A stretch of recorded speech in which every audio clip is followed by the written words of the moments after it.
Story 1. I was hired to murder myself. I have always enjoyed killing, and I blame it on my farm childhood. Calling it a farm is a big stretch. I grew up in a shack on a rural area, having only my father and sister around.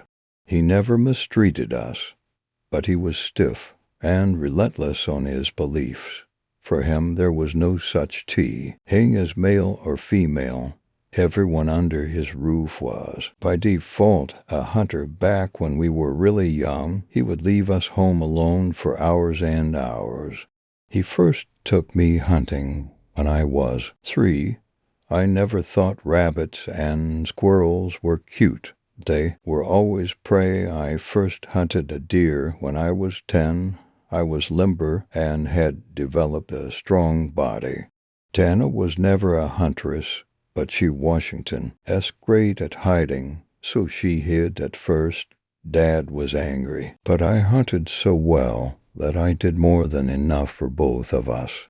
Besides, Dana was good enough to manage herself, catching smaller animals. She was outstanding at fishing with her own hands due to her quietness, but she never enjoyed any of it.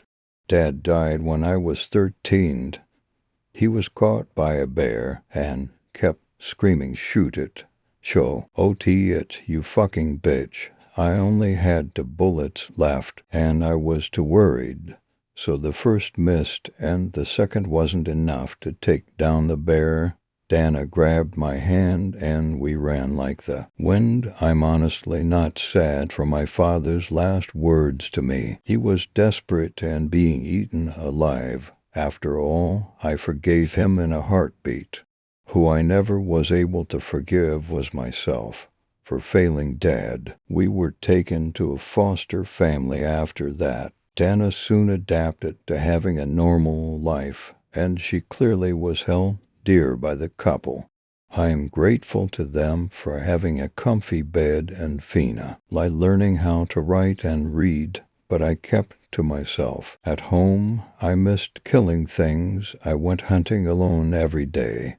The first time, my family was impressed by my ability. The second time, my foster mother muffled cried of the poor ducky. The third, my foster father begged me to give what I hunted to someone else. I started selling it. I made some nice cash and gave everything to my sister as college fund.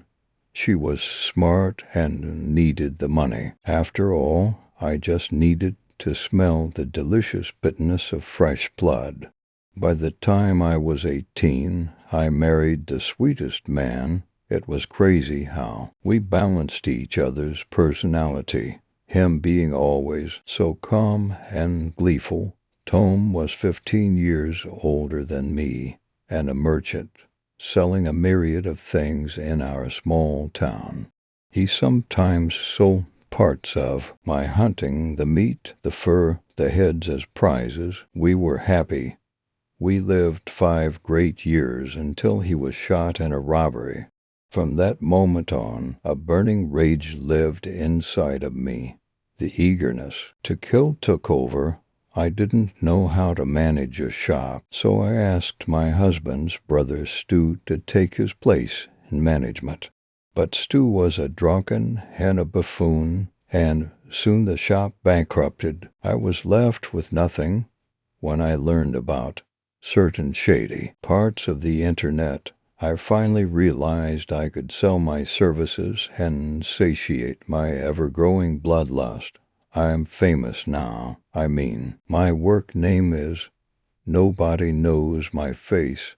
Nobody knows I'm even a woman. My body, small and strong, perfect for sneaking in. I look trustworthy enough for my prey to take me to dinner. Sometimes it's too easy. I have built a name between politicians, and rich cheated wives love me. Of course, my clients are not always from the highest social standings, and they try to bargain a lot. It's not unusual that some broken-ass guy asks me to murder his rich father. uncle and get paid after I do the job when he gets his inheritance. I just laugh at their faces and tell them to fuck off before I murder them instead, until the day my intuition, no, my instincts, told me to keep talking to the guy after he told me his conditions of payment. I will inherit some money, he wrote, but the thing is, I used to have a brother. He's dead now, no kids, but I talked to my attorney, and he told me his widow will get half of my money. So I want to eliminate her. Sure, just send me her info, I reply. For the first time, because I knew this story, I didn't want to be paranoid and think it was me. I just felt sorry for the poor woman and maybe would fuck up with the guy, but it was me, my brother-in-law, who was constantly helped by me, and my husband, after losing everything in gambling over and over, who ruined our store, and I never said a thing, wanted to kill me. No worse than that, he wanted to hire someone else to kill me. Because his coward ass couldn't even do it, I took the job.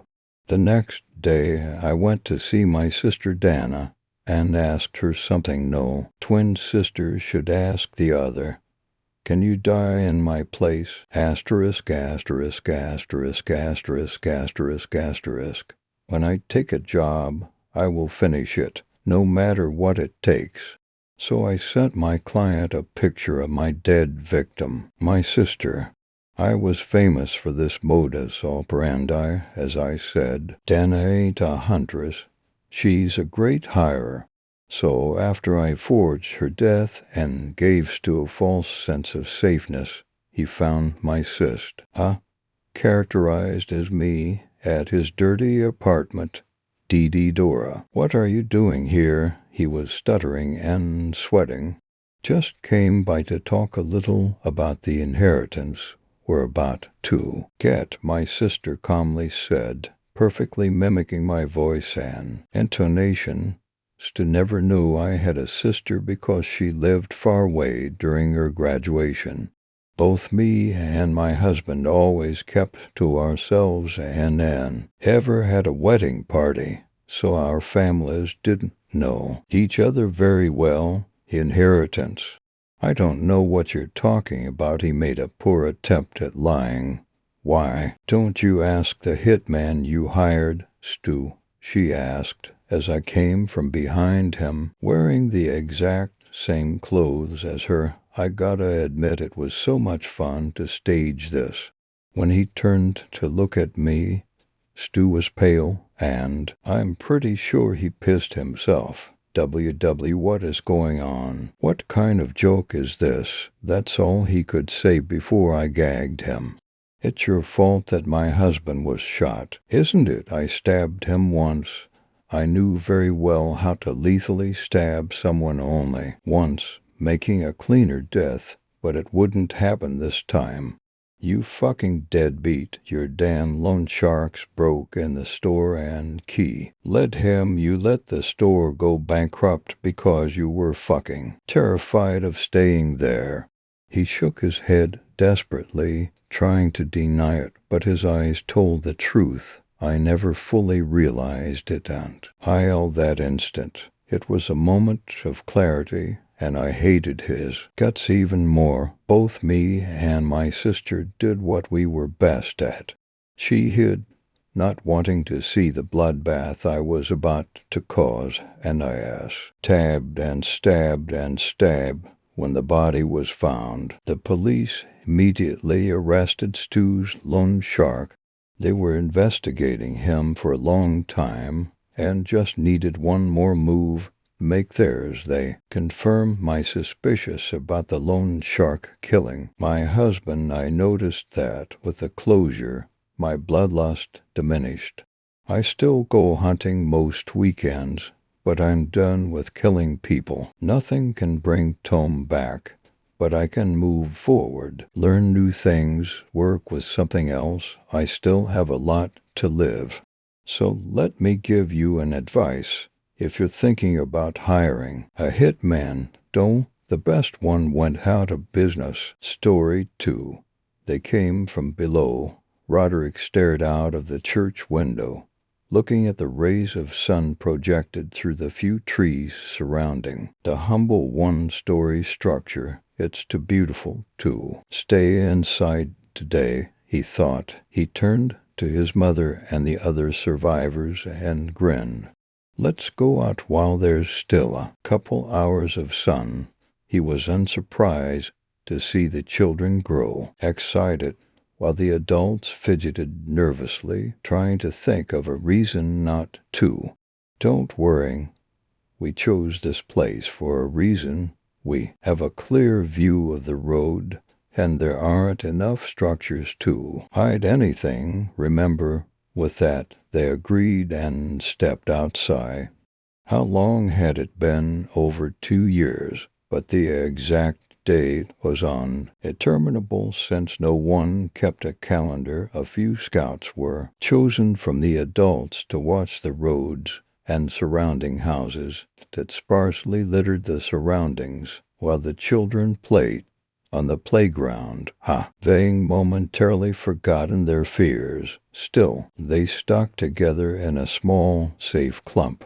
Roderick leaned back on the nearest tree and tried to recall exactly what day the gate to hell had opened. All at once it came flooding back to him. April 16th, 2019. A sinkhole had opened up in Guatemala, and a team of amateur spelunkers decided to take a tour of the insides. What they fool. ND sparked international amazement. Artifacts and cave art. Not just that, but bones and what appeared to be sacrificial altars. All the signs of life had been there, but underground in a cave that had been concealed until a random part of the surrounding area had fallen through. Linguists, journalists, professional spelunkers, archaeologists, and local anthropologists specializing in Aztec and Mayan culture showed up to finish exploring the caves and decipher the art and artifacts left behind. As is with most scientific discoveries, the fervor died down until every one of the 5 spelunkers who had attempted to reach the last corners of the vast cave disappeared. More spelunkers were sent in, as it was assumed they were simply lost. They weren't found after a week, and all had assumed they perished in the never-ending darkness. After that, no one was allowed in the unexplored portions. But after the second week, 3 of the missing spelunkers appeared at the mouth of the sinkhole, squinting and silent. They were taken to the hospital and interrogated on the whereabouts of the others. But none of them would ever speak. No signs of malnourishment or physical harm. Their psyches seemed fine besides the silence and the fact that they always turned their room lights off when the nurses and doctors left. It was chalked up to trauma. After that, more people would go missing in the sinkhole, but portions of them would return again after 2 weeks, silent and squinting. Some of them seemed to hate the light altogether, but others handled it better. After release from the hospital, their behavior became quite strange, and the sinkhole was closed off entirely after survivors were found to be taking anyone they knew into the caves night and disappearing for 2 weeks. It was how they spread, how they left the cave. They didn't close the cave fast enough, and the creatures had successfully infiltrated our world, with their populations, and began breeding and spreading worldwide. What little humans were left were forced into hiding, especially night time, when even the sensitive ones could roam free. It was a tricky situation. For some humans, mostly children and the elderly, were eaten, while others, mostly the young able-bodied, were used for their skin, a perfect disguise. Some people even speculated that they must have established a breeding farm of humans. Otherwise, how else could they sustain their growing numbers and need for food, and the skin that protected them from the sun? Other questions never Ot answered. How were they able to seal the skin so well? How were they able to perform tasks that humans did, such as driving and dressing themselves? Roderick personally assumed that they were able to take their host's memories and motor skills, which was why the young and elderly never showed up as skin suits. No one actually knew, though it was an unprecedented evil that no one could have expected. As Roderick remembered all of the horrors, a new horror appeared. An SUV approaching from behind the church. The scouts saw it too. They started grabbing the kids. They were lucky, since it was approaching from the rear. They had time to hide, now only dozens of meters away. Only Roderick was left outside, running to the door. Sally had other plans, however, and struggled to go in. My doll. She was crying and screaming. All the other children knew better, but she was only 2 and didn't understand the creatures. No one had told her that the sensitive KDW. Her eyes also yielded them sensitive ears. Having no other choice, Roderick turned and grabbed the doll and threw it into the doorway. Still have that throwing arm from football, he mused. But it was too late for him, and the others knew it. They shut themselves in the church as he watched the SUV close the last few kilometers until it was stopped next to him. Inside, the sheriff was staring at him and lifted a walkie-talkie. Roderick thought, maybe he isn't one of them, but as soon as it began speaking he knew.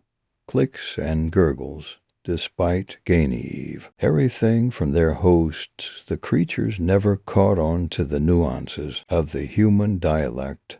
Their lack of ability to speak other than clicks and a few throat noises was the only thing that made them identifiable. Eric knew what he had to do, so he ran parallel to the church and perpendicular to the road. He hoped the creature would follow him and therefore wouldn't search the church, assuming he hadn't heard Sally's cries. There were only a few trees around the church, but it was enough that the creature would have to pursue him on foot. He ran for blocks, but being cooped up had left Roderick out of shape, and the creature was gaining. He knew he would have no choice but to hide and hope that the house he chose didn't contain sleeping creatures with his legs and lungs burned. He made a sharp right and hopped a fence, sneaking into the house through the unlocked back door and praying the thing would hope he kept running. He opened a bedroom door without a click, and there they were, sleeping creatures clinging to the walls with their stubby fingers and toes. They were gray and papery-looking, with their holes instead of ears, only slightly smaller teeth on the typical human woman, and there were a lot of them. He quietly walked away, and luckily for him the second room was empty. But it was already dark, and they would wake soon. They couldn't smell for shit, so as long as he remained hidden and silent he would be okay. The empty room wasn't truly empty. Instead it contained dozens of items of clothing piled up, which he buried himself under to wait out the night. Roderick heard footsteps and thought, fuck, how did he find me here? He weighed his options, stay and hope the thing was there to socialize with other tours or run for his life. Again, he opted for the former, knowing he was out of energy and outnumbered.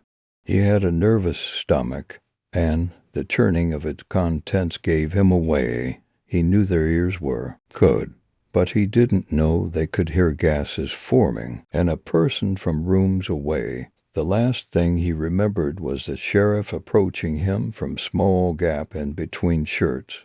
Then he was jerked out, fighting and clawing, and attracting the now awake horde into the room with him. In the fight the sheriff scratched him too, and one of the gray monsters spit on his wound, and it began to suture he itself without even a scar remaining. So that's how they sealed them back up. 2 weeks later, Roderick stood squinting in front of the church that he had left the other survivors in. Story 3, The Banshee. I can't fall back to sleep. I don't even remember what woke me up. But now that I'm awake, I can't fall back asleep no matter how hard I try. Counting SH. Heap doesn't seem to help. It wouldn't even be that bad being awake in the middle of the night if I could get up, but I can't move a muscle. My body is rigid like a corpse, can't even wiggle so much as a toe, and not for lack of trying. After the initial panic set in and passed, and I realized I wasn't dead, I racked my brain and tried to come up with an explanation for my immobility. I began to remember a lecture about dreams and sleep disorders in a psychology course I took freshman year. That's what made me think of sleep paralysis, which might help explain why the only part of my body I can move are my eyes. Maybe if I'd paid attention more in class, I'd be able to figure out how to raise myself from this state. As it is, I'm stuck waiting here for one of my roommates to come check up on me in the morning. Doesn't make for much of a plan, but it's all I've got. Certainly helps stop the growing pangs of fear that were spreading through my body. Though in the pit of my stomach I still feel uneasy. There is an ominous, yet measured beep that I can just faintly hear.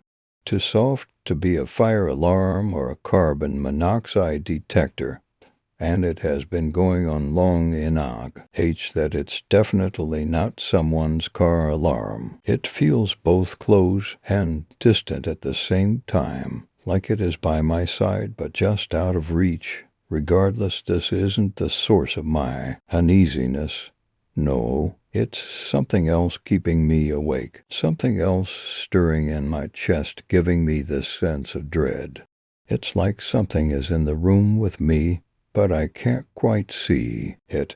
Everything looks a little blurry, like things are moving too fast. There are other sounds like the soft pitter-patter of feet around me, and just outside of my room I can hear what sounds like whispering. Hence I don't live alone, and the walls are pretty thin. This usually wouldn't be such a strange occurrence, even this late at night. However, these voices aren't familiar, and the murmurs soft somehow sound urgent. While I want to decipher what they're saying, deep down I know that even this is not what has me on edge. It's something in the air, something is off, as I'm trying to pinpoint what is making me feel so restless. The sounds of shuffling feet, faint whispers, and even that incessant beeping all begin to fade away. My vision swims, and darkness begins to swirl around me, growing thicker. I can feel my chest tighten and my breath catch. I try to cry out, but no sound emits from my mouth. Not a scream, nor a squeak. I try desperately to move, heave in an inch, but my body doesn't respond. It feels as though I'm being held down by invisible hands.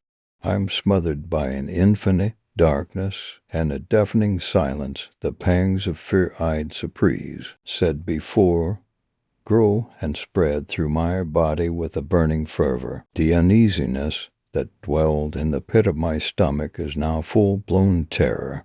And just as I'm about to succumb to my fear and apparent knees, a bright light parts the sea of darkness, and I'm brought face to face with a woman.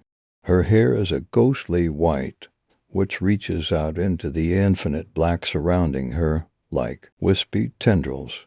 Her skin is so pale it's almost transparent. I feel like I could make out the bones beneath her skin if I strained my eyes hard enough. But it's not her hair or her skin that has me captivated. It's her eyes or lack thereof. Where her eyes are supposed to be instead are just sunken black sockets.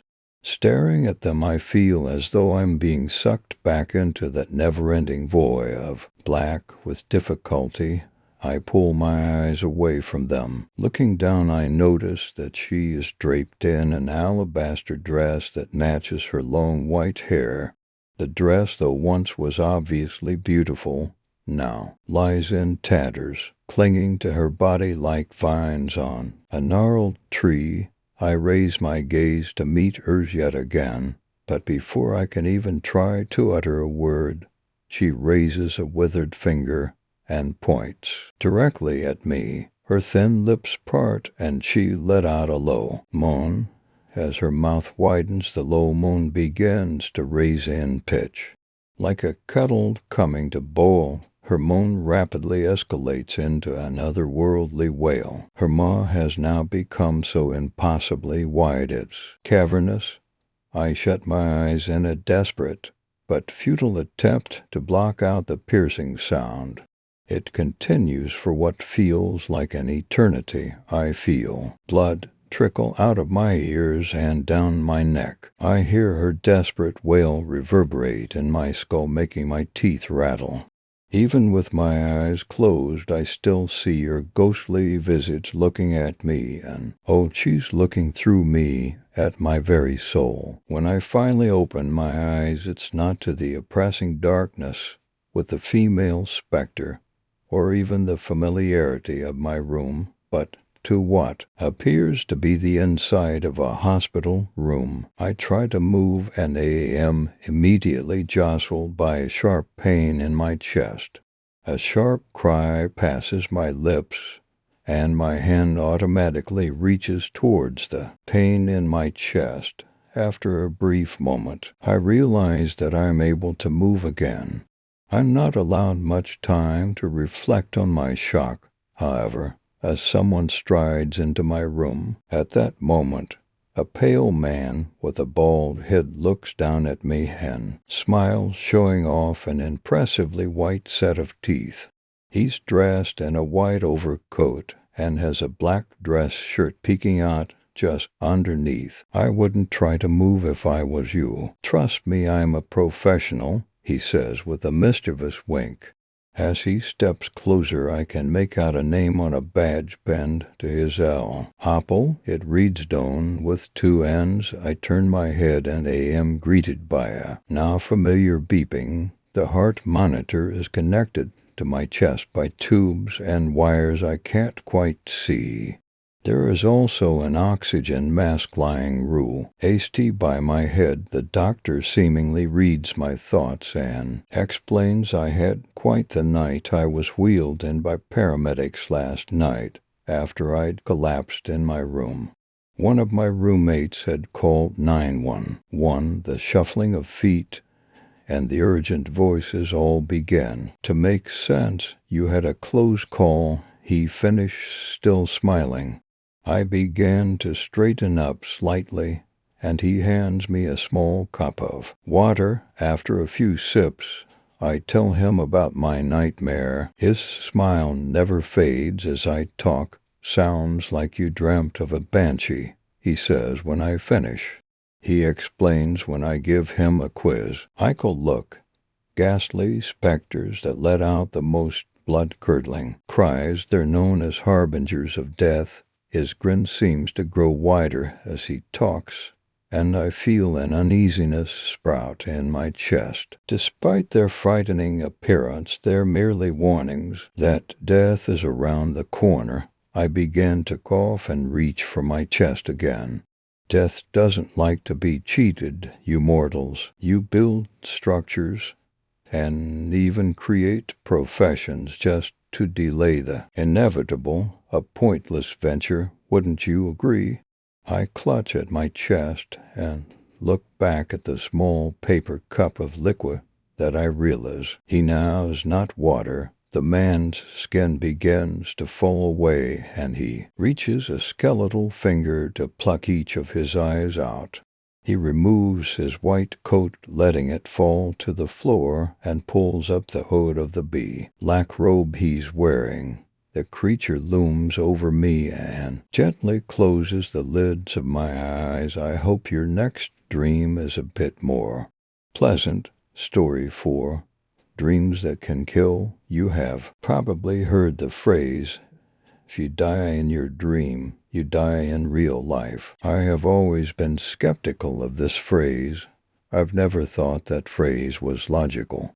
How does a figment of your imagination cause your mortal self to die? I kept believing that a dream was a dream, and nothing in your dreams actually happened, unless it was some sort of flashback. But that all changed when I decided to create my own sleep experiment. Because of that experiment, I now believe that it is possible to lose your life from a terrifying experience in your dream. Do you want to know my story? Go ahead, read but you might regret knowing of my experience. I have always had a scientific mind. I analyzed everything and thought of other possibilities before I came to a conclusion.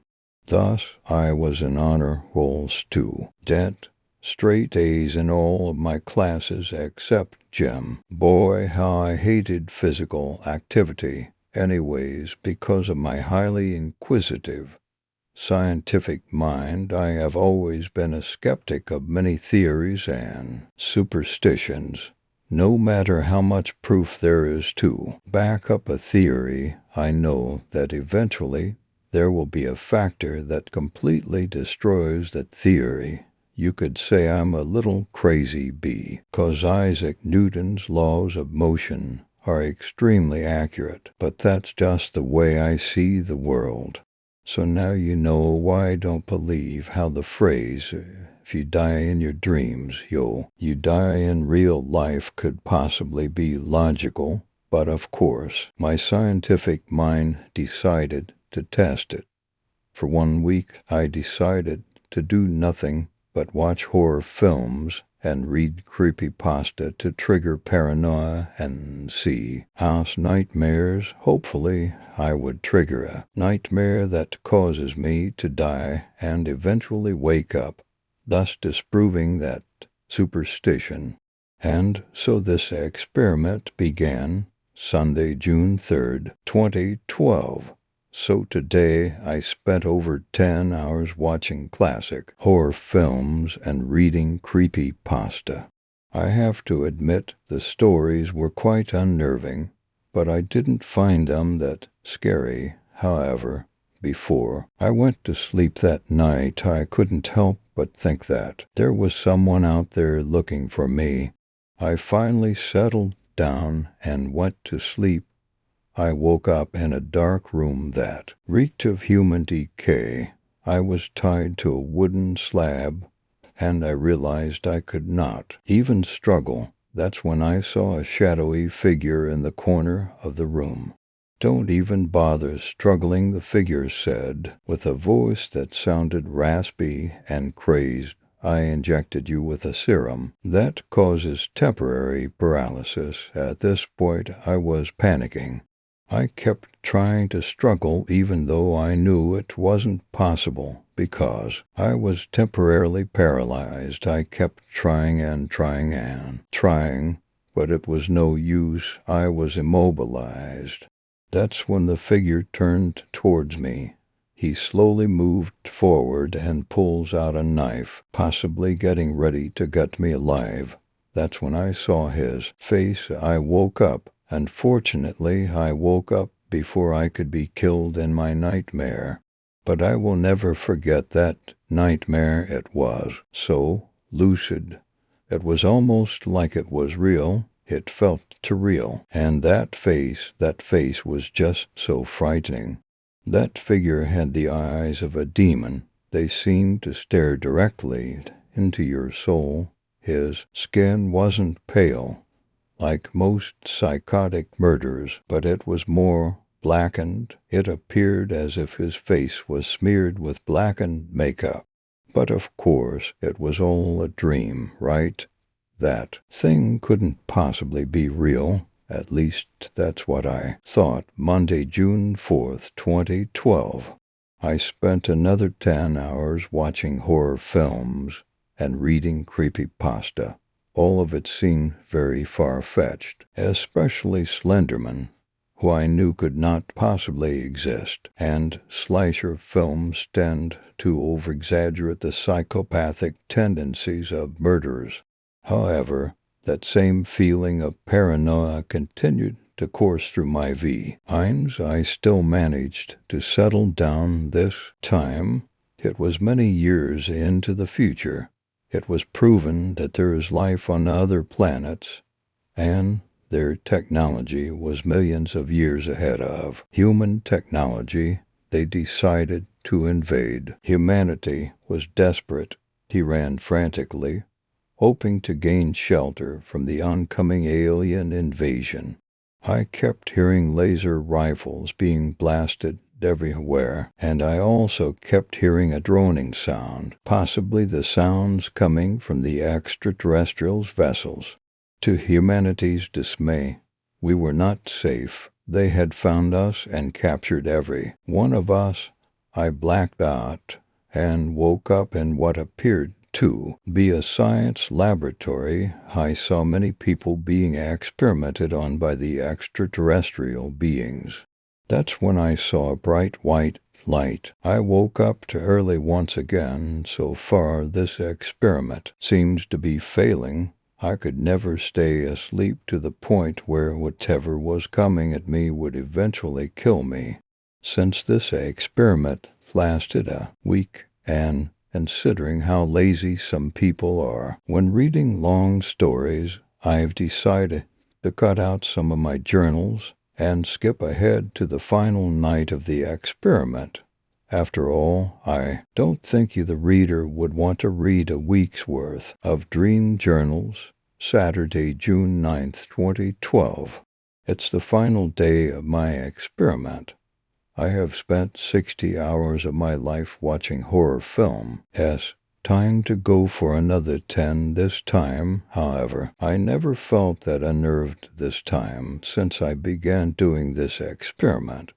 I have gradually become less and less freaked out by horror films and creepypasta, so falling asleep was easy this time. It was a bright summer day. I was hanging out with a bunch of friends, mainly playing games and talking about our lives. The teen night, we decided to dare each other into performing dastardly stunts. One of us jumped out of a third-story window. Another prank called the vice principal of our school. When it was my turn, they decided to dare me to run through the local cemetery and back, and repeat this action 3 more times.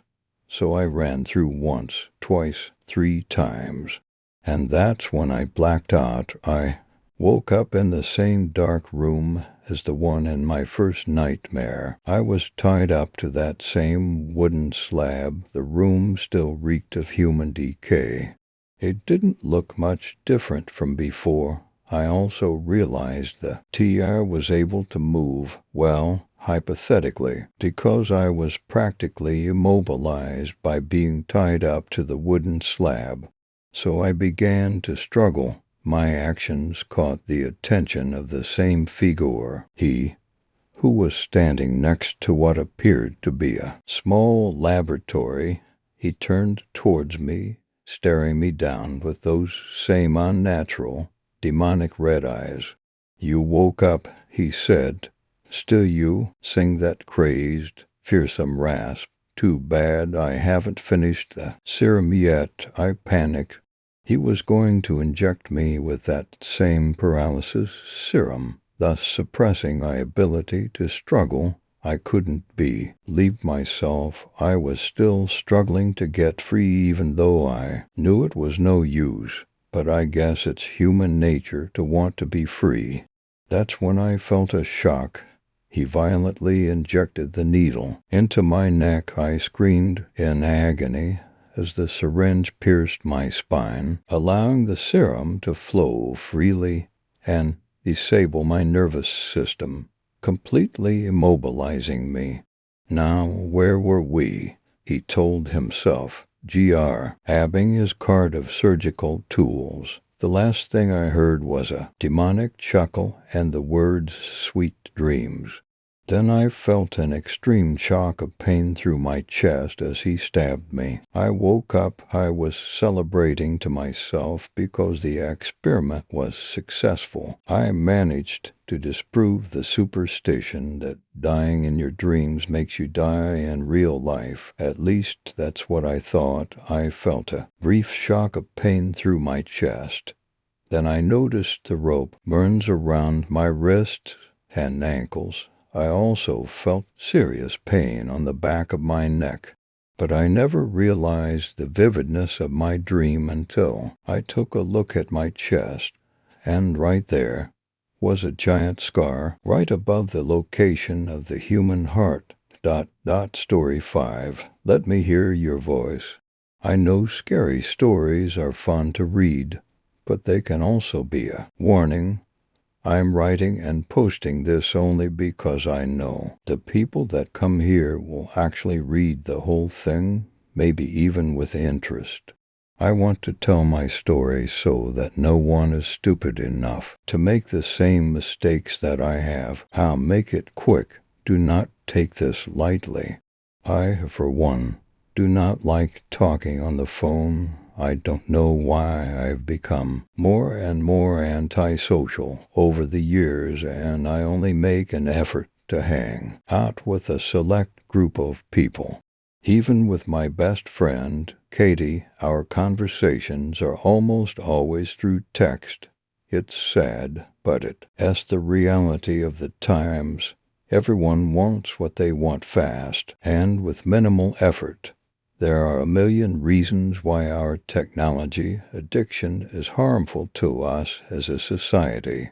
But I'm not talking about and why of that right now. I'm talking about a real, immediate danger. When you text, just like when you talk to someone online, you have no way of knowing who is on the other end, seeing what you're writing. Yes, it says your friend's name or your mom's name because that's how you saved it into your smartphone. But what if that precious device ends up in the hands of a predator? Or when you speak to someone face to face or God, even over the phone, you can hear their voice. You can tell that you are speaking to the person you intended to speak to, and you can hear thin G's like sadness, distress, or joy in the tone of their voice through text. You don't know, you just don't know. You may think you know, and that something weird like this won't happen to you, but you're wrong. That's what I thought, too. Keep reading, please. A few weeks ago, my boyfriend was out of town visiting his family, so I had the apartment to myself. I was excited to get some alone time, but I also offered my couch to my friend Katie, who was in between apartments at the time and had nowhere to stay. I told her to stay any time, but that she should definitely stay that weekend because it would be just us, and she wouldn't have to feel weird staying over when my boyfriend was there. Plus, we could have a girls' night like we used to when we lived together. It was a Friday day night, and I was tired from a long day at work, but I told her to come over whenever. She said she would be out late with her friend John, and would probably just stay at his place. I said okay. And wet tea. Oh, bed early. I've lived with my boyfriend for about a year now, and I've definitely gotten used to having someone here at night. I've always been a little scared of the dark, and I'll admit that while he was gone, I left on all the lights in the apartment, and I double-bolted the front door and my bedroom door and left the TV on. I'm a wimp, I know. That night I fell asleep around 11 p.m. and woke up around 1 a.m. to a text from Katie saying she really needed to come over. It said, "Please, can I come over? I have nowhere else to go." I told her to go ahead, to car lines me when she got here and knock because I would probably fall asleep again. She said to just leave the door unlocked and she would be quiet coming in and lock it behind her. I felt a little weird about it because it was late at night and I was being a little paranoid, but in the end I figure it was a safe neighborhood and I would just lock my bedroom door for good measure. I told her I would leave it unlocked. Ed, "Thank you. I'll see you soon," she wrote. "No problem. The address is 1420 to MT, Vernon, Apt. 3 in case she didn't save it from last time," I wrote. Katie had only been over once, and I didn't want her to call me and wake me up again when she realized she couldn't remember which building it was. I fell asleep with my phone in my hand and the lights on, with the bedroom door locked just in case I woke up the next morning around 7 a.m. and needed to go to the bathroom. I checked my phone and saw that Katie had gotten in around 1:30 a.m. "I'm here," she said. I opened my door and looked around. She was gone. The blankets on the couch were moved, so she must have slept over and left early for work. I made some coffee, and when I walked back into the living room, I noticed muddy shoe prints all over the living room rug. God damn it, Katie. I went to get a paper towel and saw that the tracks were leading over to my bedroom. There were muddy handprints on the door from the ground to the top, and most of it was on the doorknob. I immediately ran to the front door and locked it. Something was wrong. I knew something bad had happened, but I couldn't wrap my head around it. I called Katie's phone, but she didn't answer. Maybe something had happened to her or she was just really drunk that night, but I needed to speak to her and see if she was all right. I called 3 times and she didn't answer. The mud was making my apartment smell bad. It smelled like rotten vegetables.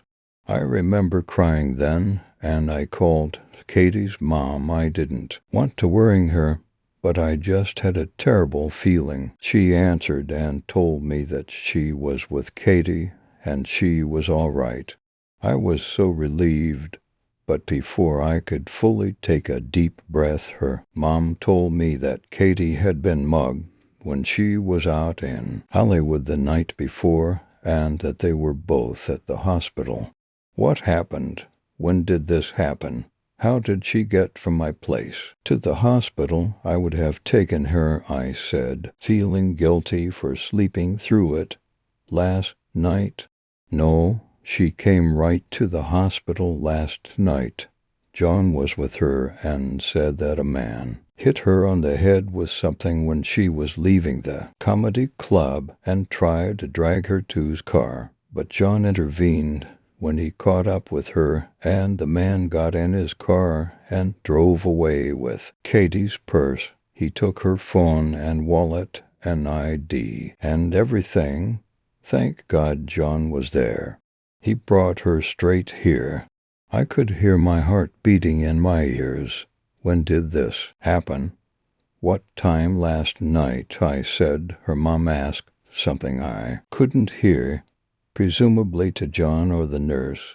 They say around 12 p.m. last night. I think I started crying again at that point.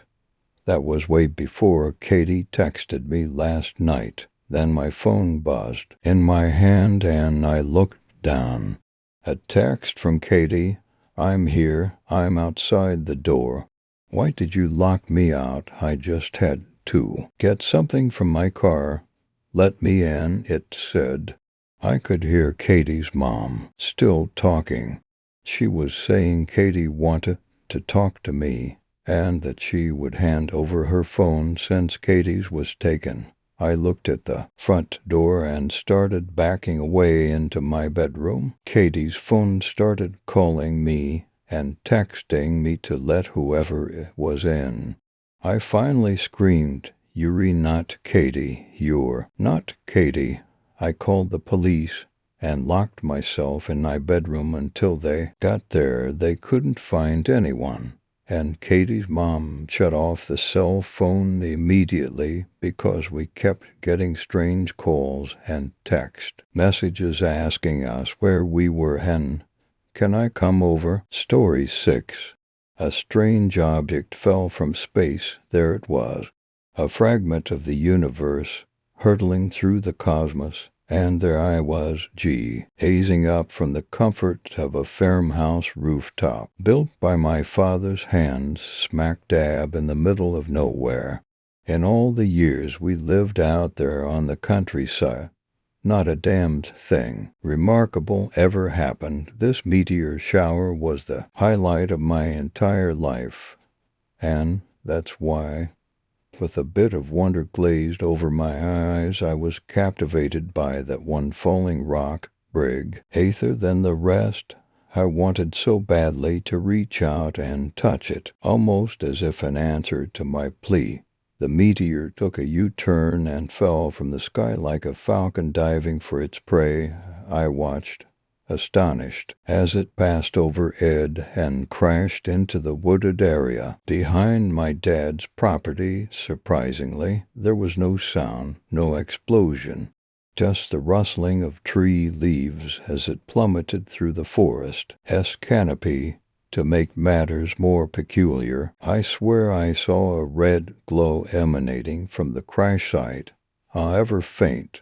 After the initial shock wore off, I climbed down from the roof and head into the woods as fast as my scrawny legs would allow. I had a rough idea of where the thing landed, so I darted in that direction, hoping I could take home a chunk of space rock as a souvenir to show my father.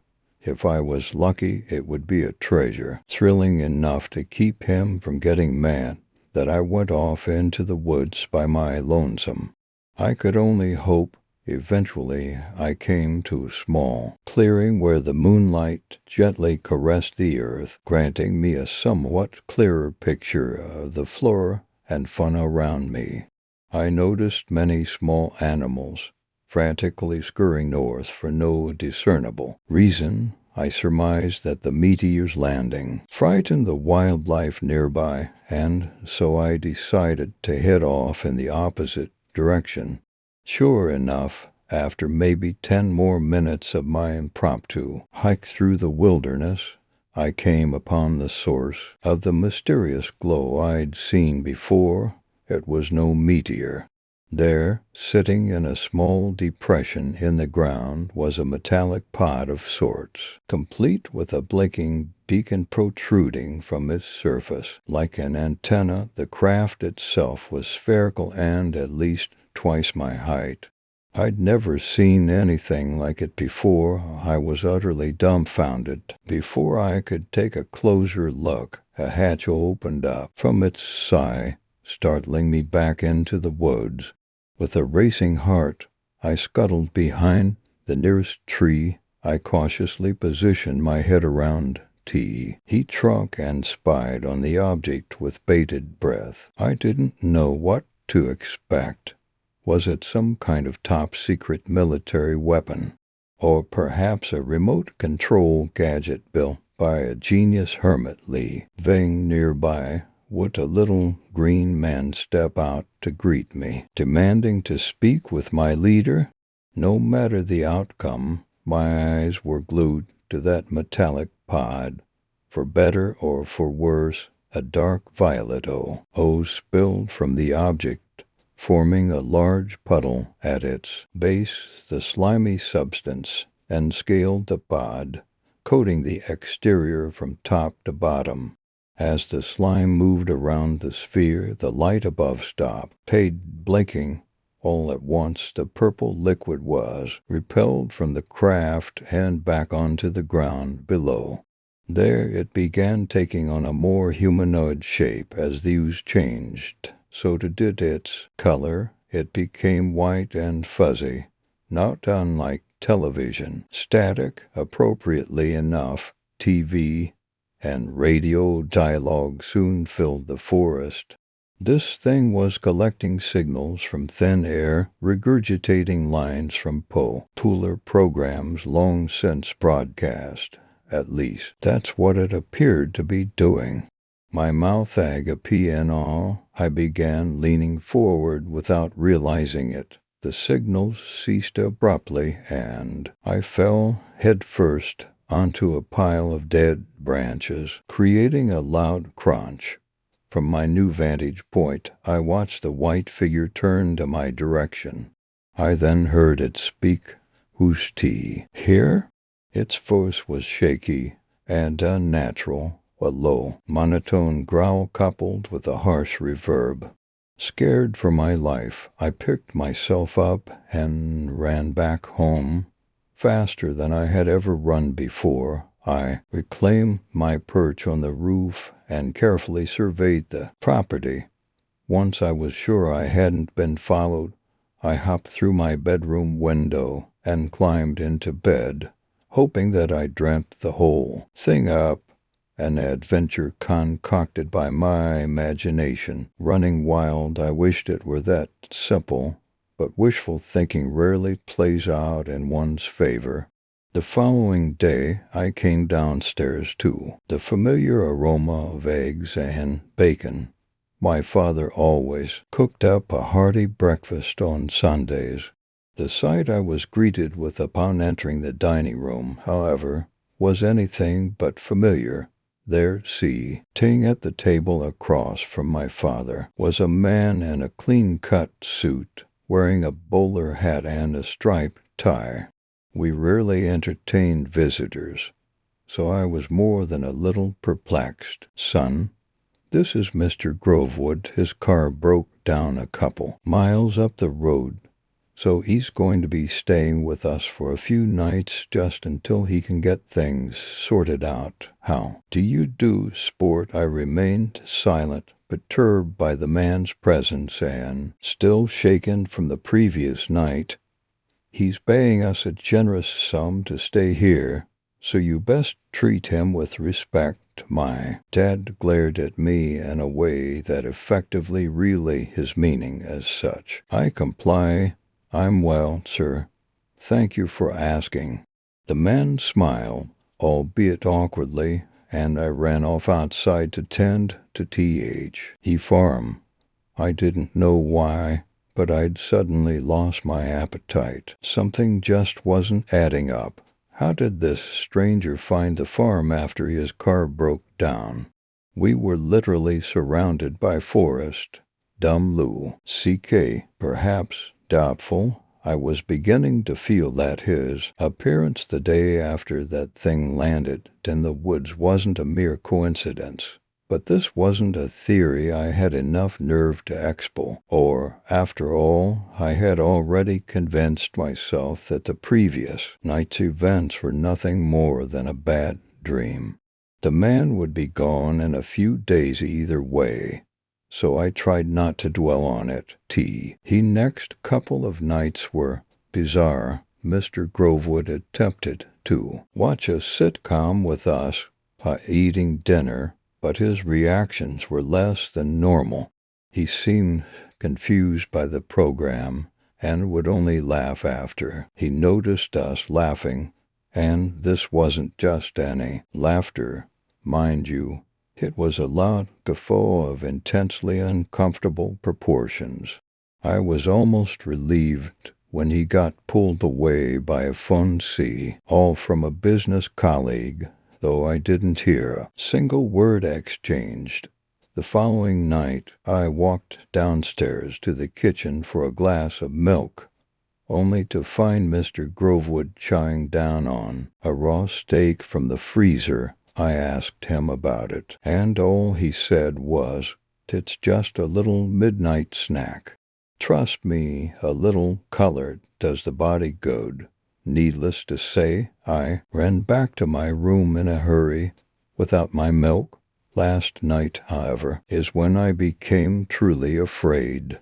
Walking past the guest room to get to the bathroom, I overheard Mr. Grovewood on the phone. This time he most certainly spoke. "Mr. Grovewood, did you receive the information I transmitted?" Phone. "Mr. Grovewood, yes, this is the language we must use from here on out. We must avoid suspicion. ND blend in with the rest." Phone. "Mr. Grovewood, it's a lovely place, rich in minerals, water, and life forms. You and the others are going to like it here." Phone. "Mr. Grovewood, dude, so long as you're ready. There's no going back from here. This will be our new home." Phone. "Mr. Grovewood, no need. Why waste the material on transports when I can beam you down instantaneous? Sly, I have the vessels here ripe for the taking. The author of this story wrote it for free. If you enjoyed it, please consider leaving him a tip. Any amount helps. Visit his donation page, Toda. Why? If you want to feature this story on your YouTube channel, don't forget to follow the author's narration instructions. Written by Christopher Maxim. Contact other stories. Subreddit. Story 7. Best Friends. When I was a kid, my family and I lived in a modest house in West Virginia. As I said, it was quite small, and there was a large forest behind my house. I was pretty curious, as any small child is, and so I'd always find myself asking to go into the woods. My parents would consent, but I was never allowed to go near the river that was located deep in the forest. At first, I was slightly disappointed, but I never gave it a second thought and decided not to question what they said. Being an only child at 8 years old, things could get pretty lonely. I was a recluse of sorts. I'd had a big imagination, so I always created a multitude of friends to play with me in the woods. But they never left the wilderness, so I ended up going back home to discuss the adventures I had with my parents over dinner. One day, after my dad left for his classes at the seminary, he wanted to be a pastor at our local church. I decided to go on a short walk in the woods, considering it was an 80 day, and I was off from school. I put on my jacket and found my shoes with the help of my mom, and quickly rushed out into my imaginary kingdom within the confines of the forest. When I reached the point of the woods that I never went past, my mind became particularly curious. I got tired of limiting myself to just having a small amount of woods to play in, so I slowly made my way past gnarled tree roots and low-hanging branches, thorny underbrush, and overgrown weeds, until I finally ended up finding the oh-so-infamous river my parents told me to stay away from. It had a strong current, looked like pretty rough waters. I peered across the river to where the forest seemed to thicken substantially. Through the thin trunks and massive amount of branches, I saw something moving, a shadow of some sort. Whatever it was seemed to be advancing closer and closer to the other side of the river, until finally the shadow came out into the clearing. It was a man, emaciated, lanky, and over 6 feet tall. He silently watched me from across the river.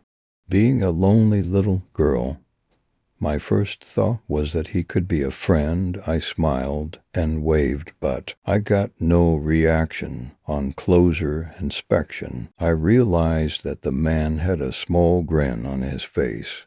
For some reason, the grin scared me a little, but I was intrigued, so I decided to leave. The next day after school, I went back. Then it became a daily thing. I didn't mind his grin after a while. I thought it was cute. He never crossed the river, but we still found a way to play, and somehow we created a bond with each other. One day my father asked me what I actually did in the woods. I guess it did seem a little weird. A little girl going into the woods by herself on a daily basis. There can't be that much to do. I told him I had made a friend. He laughed. Oh, really? What's his name? Well, he can't talk, or at least I don't think he can. Thinking nothing of it, he let it go, and I visited my friend every day per usual. One day he finally told me his name. I ran to the river, smiling out of anticipation.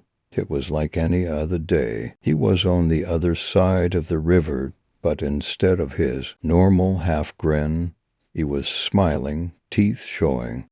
It wouldn't seem like that big of a deal except for the fact that his teeth were pointed, all of them. Every once in a while a forked tongue would sniff the air through his slimy yellow fangs. I gasped. My friend once again became a figure of slight terror. I wanted to turn and run, but my feet were stuck. I wanted to look away, but I couldn't avert my eyes. After I collected myself a little, I turned to run. As soon as I took my first step back, however, he spoke for the first time. "What is your name, child?" "See, Cassie. My name is Cassie Littman." His smile widened. "My name is Levi." I ran the way he said it. His voice, I knew I never wanted to visit him ever again. It was awful. It was like he was whispering in my ear, even though the river was crashing loudly against itself. And even though he was standing across the river, it wasn't like any voice I've ever heard before. It was unearthly. As I turned and started to run, I heard him call to me, "Please don't leave me, Cassie." But I couldn't stay. I had to get out of there. I think I might have been crying. I can't remember. I ran home and practically attacked my father. "Gosh, sweetheart, what's the matter?" My friend in the woods. He has pointy teeth. He's scary." "Oh, sweetie, it's just your imagination. Don't get too worked up over it. If your friend bothers you that much, don't go in the woods anymore." It made sense, and I never wanted to see that thing again. So I didn't go back for months. I actually became kind of a recluse. I was scared to leave my house. I felt like he'd be there, waiting for me. I was sleeping when I heard it crying. I jumped a little and tiptoed to my window. I got a clear view of the woods, but I didn't see anything. I heard someone speak through the tears, but I couldn't put a face to a muffled, contorted voice, and I didn't know where the voice was coming from, so I went downstairs to try to get away from it, but it just got louder. "I miss you. Please come to me, Cassie. I love you. I miss you so much." I didn't want to follow the voice. I really didn't, but something told me to follow it.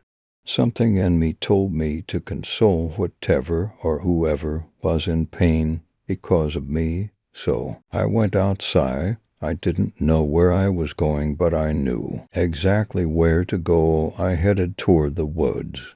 I walked a while until I got to the river, and then everything clicked. I panicked. I started to cry, and I looked around, watching out for Leviticus or whatever the hell his name was. I heard rustling.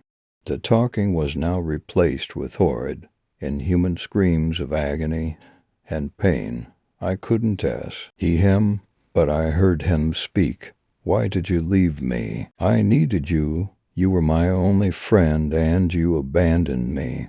He appeared at the other side of the river a few minutes later. I was too terrified to speak. He wiped his tears away. I'm sorry, Cassie. I just love you so much. You're my only friend. Please come play with me across the river. Please cross the river for me. I considered it. He was lonely, like me. Then I remembered what my mother had told me during the months that I wouldn't leave the house. I can't say I'm happy with the fact that you don't go outside anymore, but I am glad that you're steering clear of the woods. That river has a notorious reputation. So many children have drowned. It's odd I made the connection. I screamed I wouldn't let him into my head. I had to get out. I told him I had to go, but he kept coaxing me. He promised me happiness and games and fruit and a nice long life forever with him. All I had to do was cross the river. All I had to do was take the plunge. Despite what my mother had said, I took a step closer. I was so incredibly lonely, I just wanted a friend. In June of 2004, Cassie Littman's body was found lying gutted on the far side of the Shavers Fork River. There were bite marks covering almost every inch of her body.